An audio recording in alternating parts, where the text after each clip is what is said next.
Ele começa lá falando, por exemplo, sei lá, modelo de dinheiro, que é como que você viu a vida, as experiências que você teve na sua infância, as palavras que você fala, as palavras que você ouviu dos seus pais, dos familiares e assim por diante. E aí, ele fala dos 4 quadrantes, que é o seu corpo físico, o seu corpo cognitivo, emocional e espiritual. E ele dá meio que uma formulazinha, né? Que é assim, ó, pensamento gera sentimento, sentimento gera atitude, atitude gera resultado. É muito claro isso no treinamento.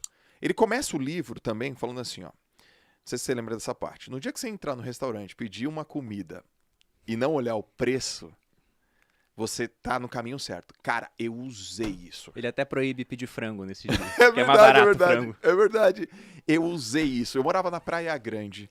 Eu e a Lalas. Era 2017. E aí tinha uma casa de comida italiana, massa. Eu bebi. Não, então eu já não bebia. Então foi antes, cara. Não, então eu já não lembro mais. Eu já não bebia. Eu parei de beber em 2016. Mas acho que foi 2017, porque foi quando eu li o livro e tal. 16 para 17. E eu lembro que a gente foi no restaurante e eu falei, vamos pedir. E não olha quanto custa. E eu não lembro quanto a gente pagou, porque já que eu não olhei o preço, também não lembro quanto eu paguei. E ali eu percebi que eu estava no caminho certo. Ele começa o livro falando assim, né? Então, o que você pensa gera o teu sentimento gera as tuas atitudes, e as tuas atitudes geram o teu resultado. Comenta um pouco sobre isso aí. É bem interessante essa parte do livro nesse começo, né? Inclusive essa fórmula, pensamentos, sentimentos, atitudes, ações terminando em resultado, é muito usado hoje em dia, todo mundo fala disso. Sim. E eu não sei quem foi o primeiro, mas eu vi esse conceito primeiro, foi com o T. Harv Eker. E ele fala que tudo começa no pensamento. Até quando você fez o post para divulgar o podcast, você falou, as coisas vão acontecer 2 vezes, a primeira na cabeça e depois no mundo real. E de fato, e ele fala que muita gente tem resultados ruins com o dinheiro porque tem pensamentos e crenças nocivas quanto ao dinheiro. E ele fala que grande parte dessas crenças, elas foram estabelecidas através de 3 coisas.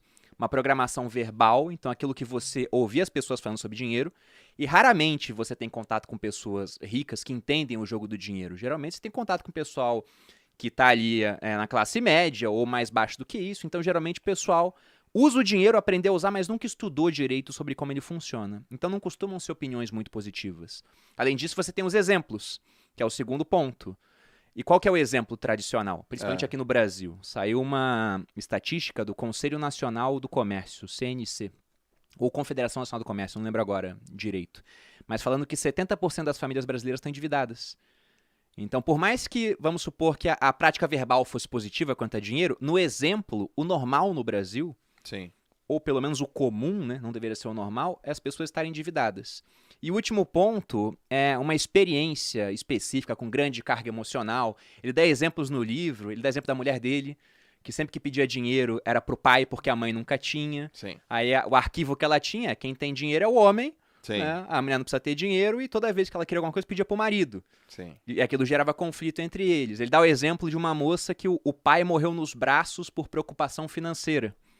A moça virou enfermeira, talvez até para salvar o pai, né, inconscientemente, e toda vez que ela ganhava dinheiro, ela achava que aquilo era errado.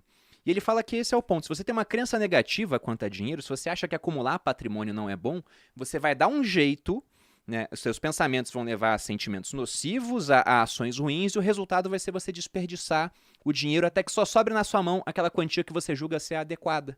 Se você acha que é imoral ter milhões, você nunca vai ter milhões. Se por acidente a vida te der alguns milhões, o cara ganha na Mega Sena, ele tende a gastar tudo até que só sobre o dinheiro que ele julga adequado.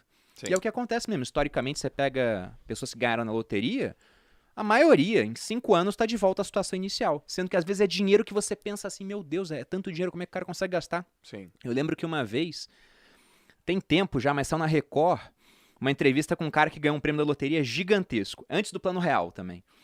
E o cara, ele gastou tudo.